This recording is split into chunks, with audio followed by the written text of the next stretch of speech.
Hi, everyone. On today's podcast, we're going to talk with Dr. Alyssa Berlin about how to have an easier transition to postpartum.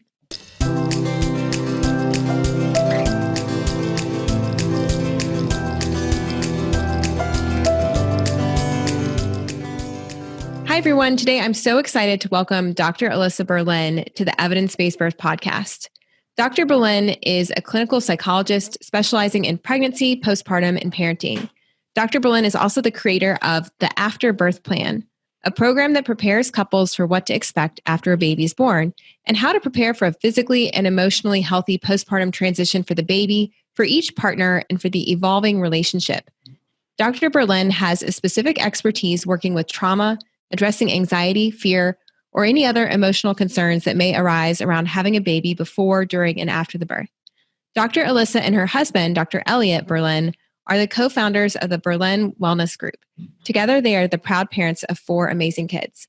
Welcome, Dr. Berlin, to the Evidence-Based Birth Podcast. Thanks, Rebecca. It's so nice to be here. So tell us, how did you get into specializing in the psychology of pregnancy, postpartum, and parenting? You know, it's so interesting because I feel like I got into it the way many of us who work in this birth space got into it, which is I started having kids. And I took my background in working with women's health in psychology and then segued into what were the things that felt like they were missing as Elliot and I started our family. And the one gaping hole seemed to be preparing for postpartum. So what kind of holes were there? Like, what were you not prepared for when you entered postpartum? Well, I feel like people did a really good job of telling you that you're never going to sleep again. I felt like people did a good job of telling you or helping to guide you about how to make a really great birth plan and to think about labor and delivery, doulas, hospitals versus home, midwife versus doctor. And then it seemed like you skipped to gear. And it was just all about what cute paraphernalia did I want for baby, or what stroller was I going to feel most proud walking down the street with him. But there was actually very little spoken about regarding, well, now that this little person has joined your life, what does that mean? What does that look like? And specifically, how is it going to impact your relationship with your partner? And that was something that Elliot and I were both not prepared for. And so it was actually after baby number 2 that I had found some specialized training in preparing for after baby. And I grabbed my birth doula, who at that point became a part of the family.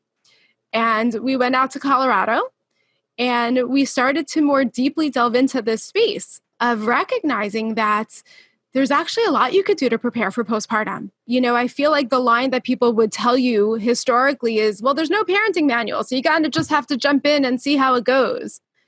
And although there may not be an official parenting manual, there's so much research in the field that is out there and accessible to really help guide couples to have a smoother transition, how not to fall prey to the statistic that 2/3 of couples are going to experience a decline in their relationship satisfaction when they have a baby.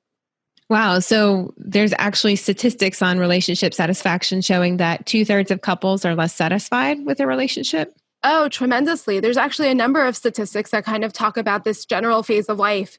We find that 50% of relationships break up within the first 7 years.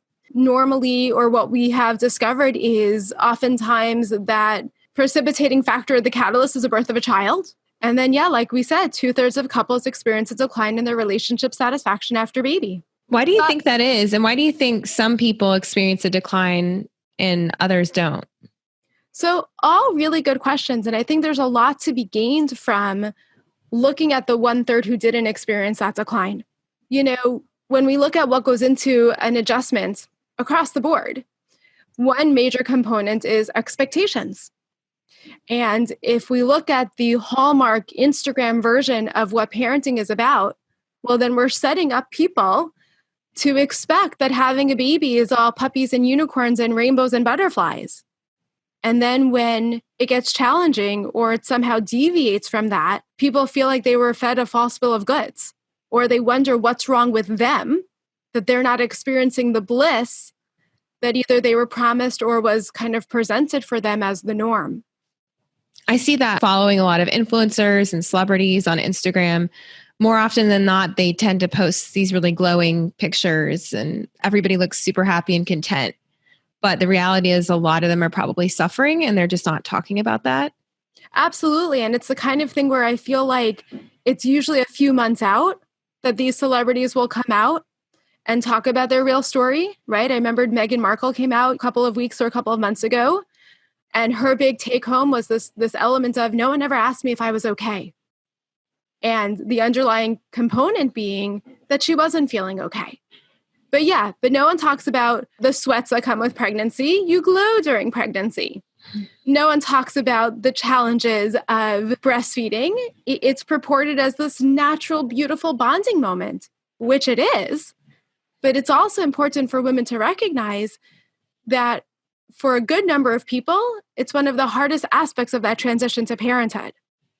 So I joke all the time that the title of my first book is going to be You're More Than a Pair of Boobs, because there are such emotionally laden elements in postpartum, one of them being breastfeeding, that we hang our hat on that determines from our own perspective whether we see ourselves as a success or a failure. And navigating breastfeeding smoothly is one of those pieces. But I want women to know that they're more than a pair of boobs, and a happy, healthy mom matters. So let's talk about the people you see in your practice who are either prenatal or postpartum. What are some of the mental health conditions they're struggling with aside from relationship dissatisfaction? Sure. Well, and my whole platform and what I try to do is I try to work with couples during pregnancy. So I ideally like to work with couples during the second trimester. I am starting a one-woman revolution of getting 28 weeks pregnancy, right? 28 weeks gestation to be our postpartum check-in week. And I think that there's a lot of value to be gained if we can get all OBs, midwives, medical practitioners to collectively agree at 28 weeks, across the board, unilaterally, we're going to check in and help people prepare for postpartum, help them understand and navigate accurate expectations. What are the pitfalls to avoid? What are the things that they can do to help maintain their relationship with their partner in an effort to avoid being a part of that 2/3 statistic? So first and foremost, my goal is prevention whenever we can. When that's not feasible, there's a lot of things that we see either during pregnancy or postpartum. And Rebecca, I love that you said that, because the depression and anxiety that we see in this time period, for some women actually will start during pregnancy, often in that third trimester.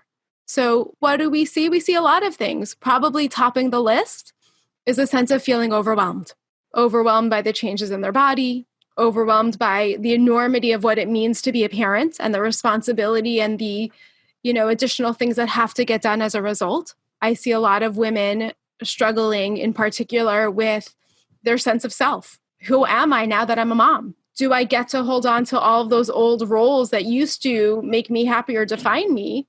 Or am I meant to abandon them all and now mom is meant to be my only role? Other things that I think become problematic is things that we would do in our lives before babies that we saw as important self-care very quickly get shifted into what now feels selfish, because aren't I meant to want to be with my baby 24/7? And if I don't, what does that mean? So there's a whole host of different things that we see that happens. And that's not including the actual depression and anxiety and the constellation of mood and anxiety disorders that we see cropping up in this time period. So tell us then, it sounds like you're really focused on prevention. And it reminds me of, we had Krista Dancy, who's one of our EDB instructors and a therapist in California, came on to talk about birth trauma. And she said she felt like she was at the end of this receiving line or factory assembly line where these traumatized people just kept falling into her practice. And she really wanted to switch to the prevention side. And it sounds like that's what you're focused on. So what are some of the strategies you use to help prevent these mental health problems? Sure. And Rebecca, just to be clear, I work on both sides, right? Prevention is definitely my passion, because if we could avoid having women or couples or new families have to step into it before they step out, why wouldn't we want to do that? But when necessary, I have an extensive background in working with that trauma, both from a somatic experiencing as well as an EMDR perspective. But in terms of prevention, there's a couple of things. One thing is I think that education is key, that being informed, knowing what to expect, being able to walk in with our eyes wide open is tremendously helpful. And the pitfalls of postpartum are not as unpredictable as we think. The truth is that when you spend enough time talking to couples the way that I do, these patterns start to present themselves. And it then creates an opportunity to alert couples of what they are, how to recognize when they've, kind of been added or joined the show, and then what to do to mitigate or to avoid them. So education is a huge component. I think another important component is to recognize that any bumps and bruises that existed within the relationship before baby are likely to become exacerbated after baby. And so I'll talk a lot of times about, baby shines a spotlight on whatever those bumps or bruises were before. And now they bring them kind of center stage. And it's much harder to bypass the way we might used to. And so pregnancy is a wonderful time to work on the relationship, enhancing communication.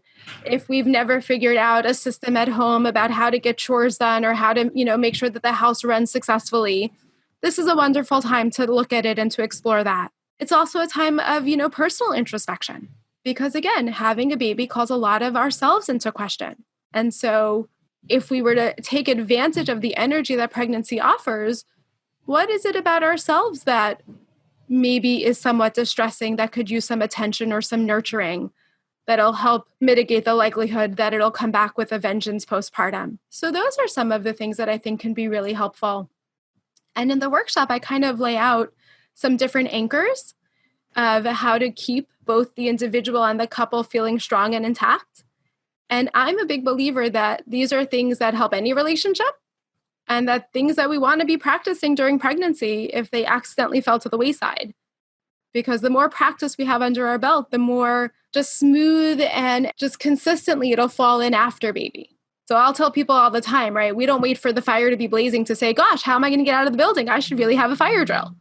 It's something that we have in place before, and it's something that we practice so that when the fire does hit, it becomes rote. And it's something that there's not a lot of thinking involved to go in and doing what we need.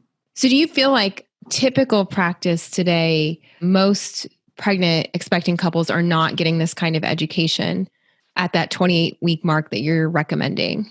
Absolutely not. And I think in general, kind of the general feel in society is we need to wait until those fires are blazing to figure out what we want to do. I mean, just as we're using the analogy of fires, I hope that everyone is safe, with whatever fires are going on in LA, on that mindset. So our heart goes out to those people.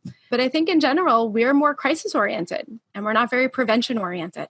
So what are some of those pitfalls? You mentioned that you can predict some major things that are going to upset the relationship or cause discord.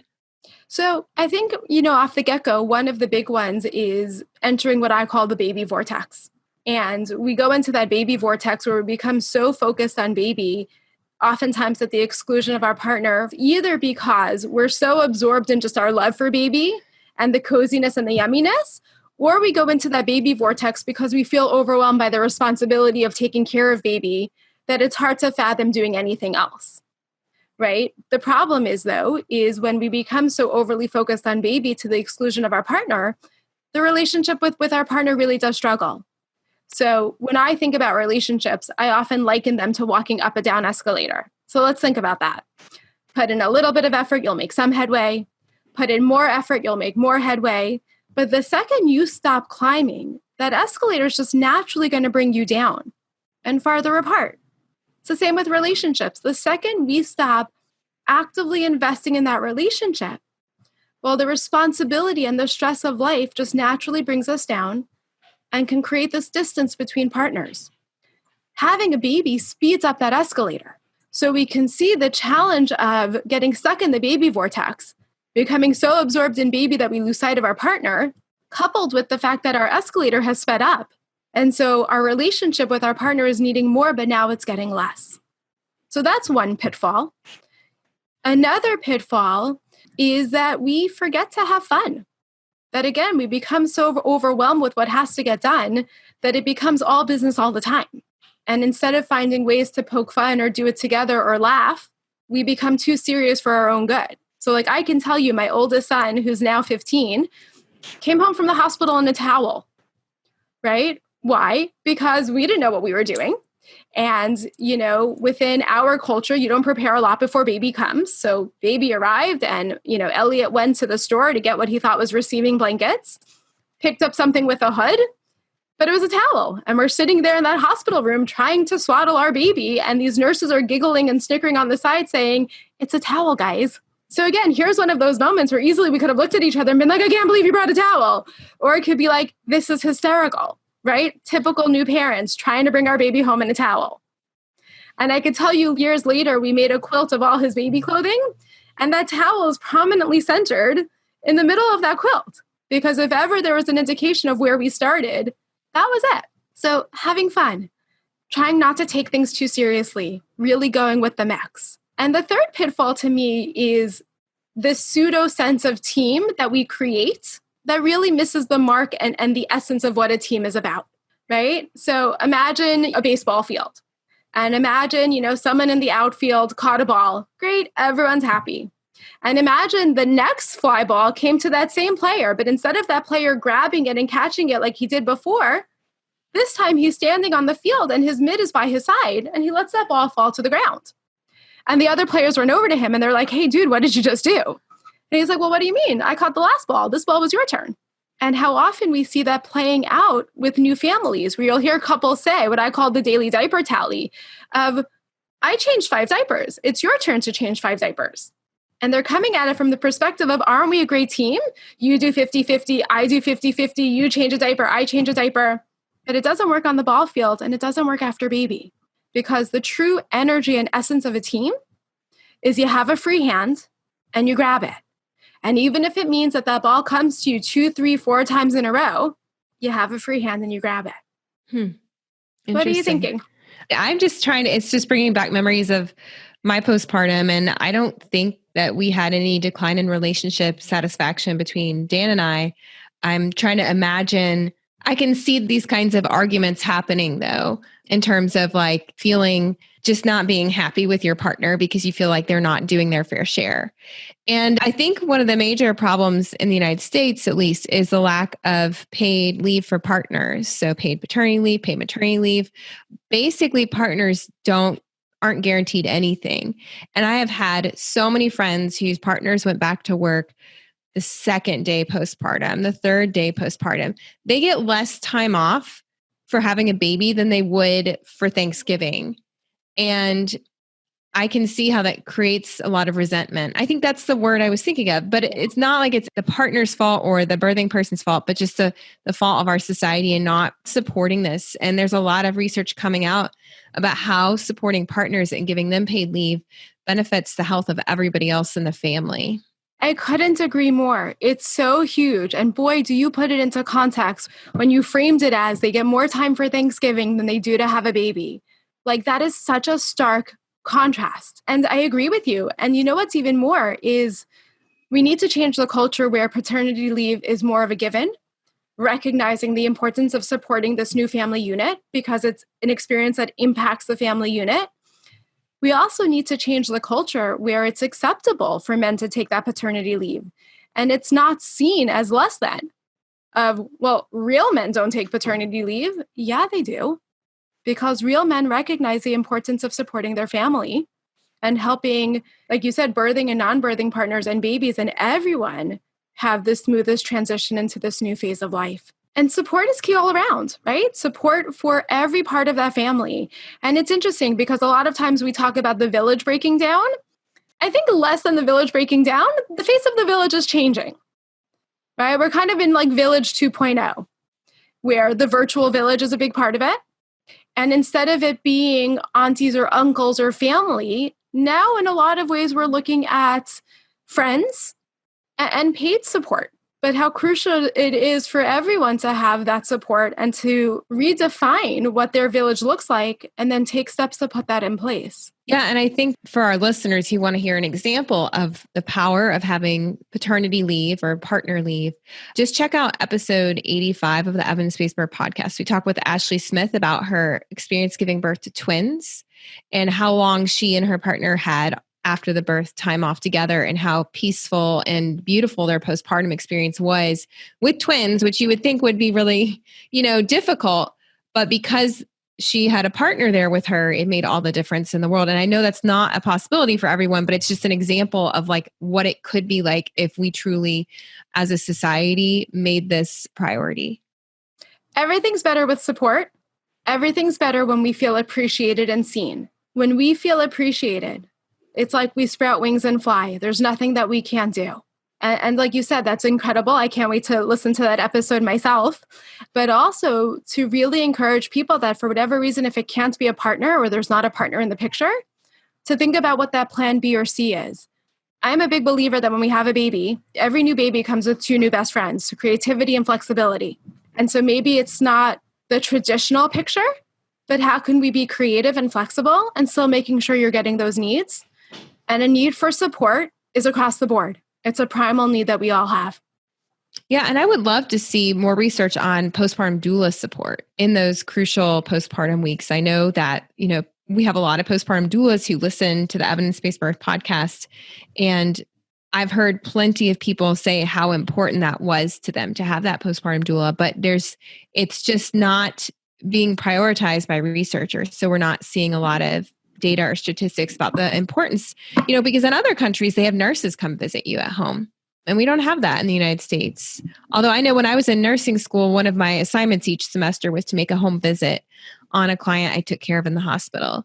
And in my OB rotation, I had the privilege of being able to visit a client that I took care of in the postpartum unit on mother baby. And I went to their home afterwards, and they were so excited to have me there to talk with them about their birth and their experience and about how they were doing. And I mean, by all means, I didn't have a ton of training. I was still just a student, but the way their faces lit up and they were so excited to see me and so content, and they had all these questions for me, it just showed me it was such a powerful moment. It's such a critical moment in parents' lives, and to have people coming to your home to actually care about you and check on you is something that's important. Not people to just come hold the baby and take a picture, but to actually focus on you and your needs. Right, which is such a beautiful nod to partners that are listening, family that's listening, friends that are listening, that at our core, we're social beings. And that social contact is unbelievable in how deeply it impacts us and letting us know that we're not alone and that there are people out there that really care. And Rebecca, you said it beautifully, right? In terms of don't feel like you have to have anything magnanimous to say. Just come. Just be that smiling face. Be someone who's happy to listen and to be supportive, right?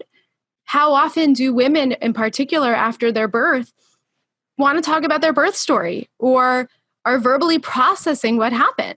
And for friends and family to know what a great service you can offer by just listening, by being supportive, that it really goes such a long way. So I know you have workshops that people can access at drberlin.com, and that's doctor spelled all the way out, DOCTOR, Berlin.com. But I was wondering if you could share with us like maybe one strategy or technique that you teach in your workshops to just give us some helpful tips for parents who are listening. Sure, Rebecca. And again, for people to know that the workshop, I do it live in California. I do it virtually, online. And actually, over the holiday weekend, we're getting ready to create a self-paced version that people can do online by themselves. So lots of really nice opportunities of how to do it. But yeah, one strategy that I like to talk to people about is what I call date moments. And so first and foremost, it's the notion that dating is something that should be a lifelong experience. So just because you're in a committed relationship, it doesn't mean that dating stops. We want to keep dating. I also like for people to know that when it comes to having a baby, pregnancy, and postpartum, I'm not a big fan of date night.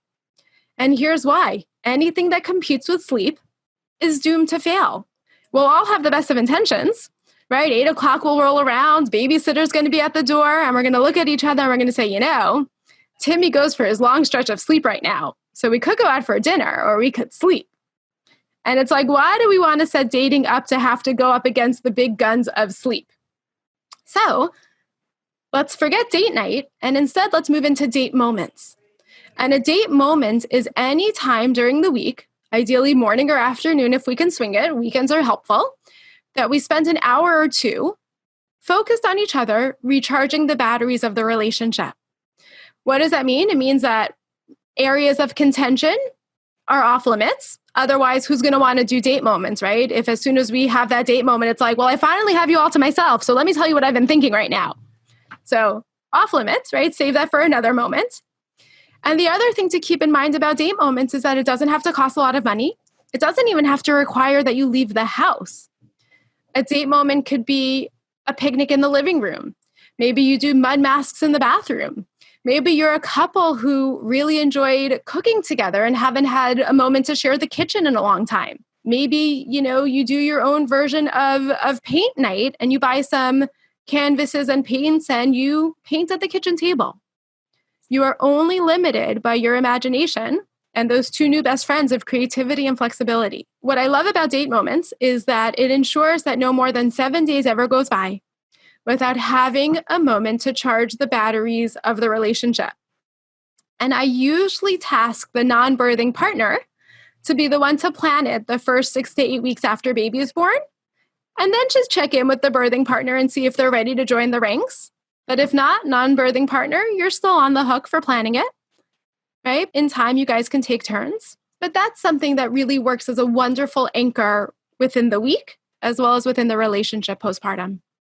Yeah, I love that idea of calling it date moments. And I know that in our postpartum periods with me and Dan, we had a lot of those. And I'll just give some examples of what they were, low cost or free. We do a lot of back rubs in our family. That's just kind of a thing. Back rubs, neck rubs. One person sits on the floor, gets a neck rub, and then we switch turns. We also did a lot of walks with our baby. And that was just kind of nice, gentle exercise where we could just connect with each other without devices. Watching a movie, like having a home movie night or show was fun. And then we did a lot of lunch dates. I know you talked about avoiding evenings because you're tired, but we would meet for lunch or, a lot of times we would take the baby with us on a date because the baby would usually sleep through the date and, in the early weeks, or we would get a sitter to be able to go out for lunch.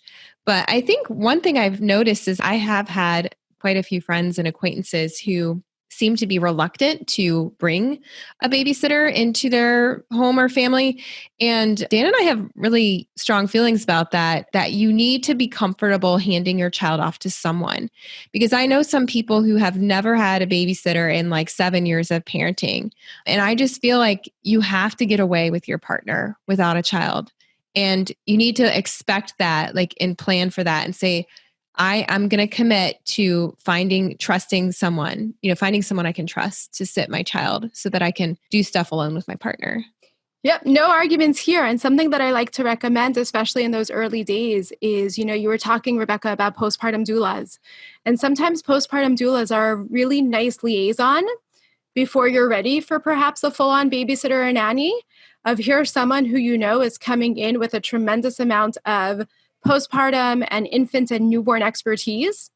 It's also someone who's not likely to be bothered if you call and check in a whole bunch of times because this is a new experience for you.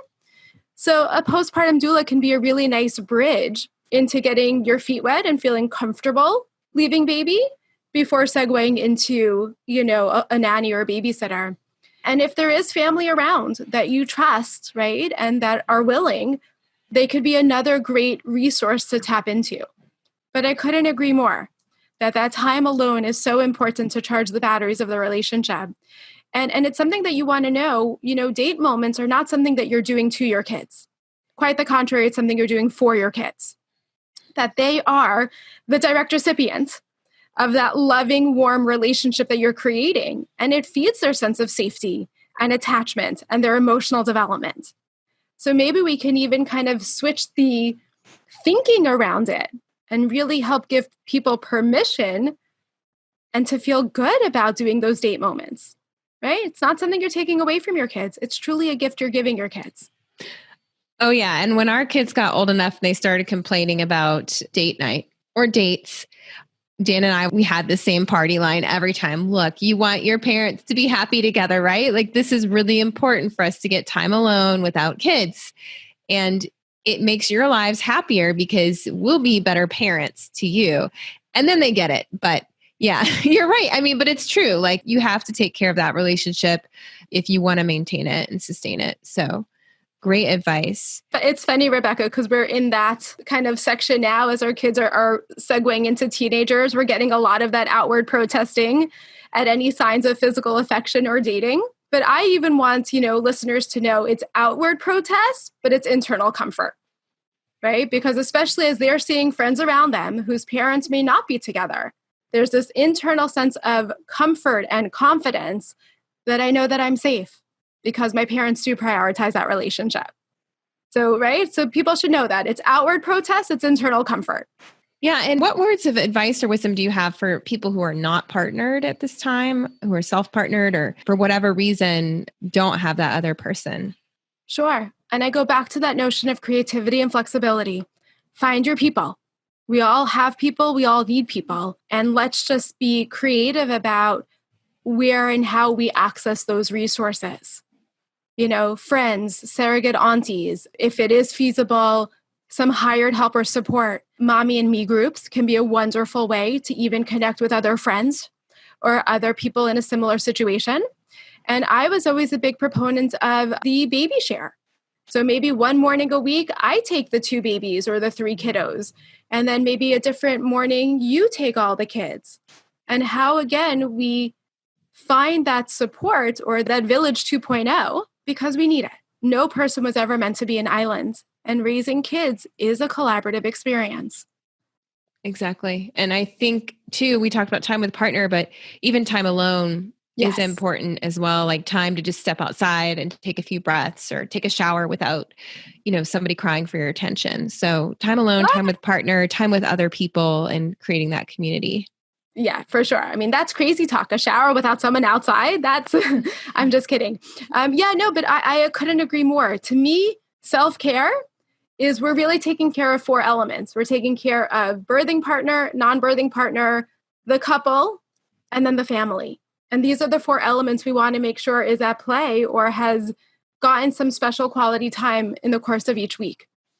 So, Dr. Berlin, thank you so much. Do you have any final words of advice or wisdom to close out this episode? Sure. I really want listeners to know that they can have it all. They could have, a warm, cozy relationship with baby and their partner and a flourishing life. They can have it all. So it's not all hopeless and depressing to think about having a baby, but you really can flourish in that postpartum period with Absolutely. A bit of preparation and support. That's it. 28 weeks. Make sure that we do that prep. Come look me up to do a workshop. And we're going to make sure that you have everything you need in place to really enjoy that next phase of life. Thank you so much for all of the wisdom you shared with us, Dr. Berlin. How can people get in touch with you or follow you on social media? Thank you. You can find me on Instagram, Dr. Alyssa Berlin. Rebecca, you also gave our very interesting web address, right? We like to keep it interesting. So it's doctor spelled out, DOCTOR Berlin.com. It's another wonderful way to find me. Thank you so much for coming on the podcast. Thank you for having me, Rebecca. This was lovely.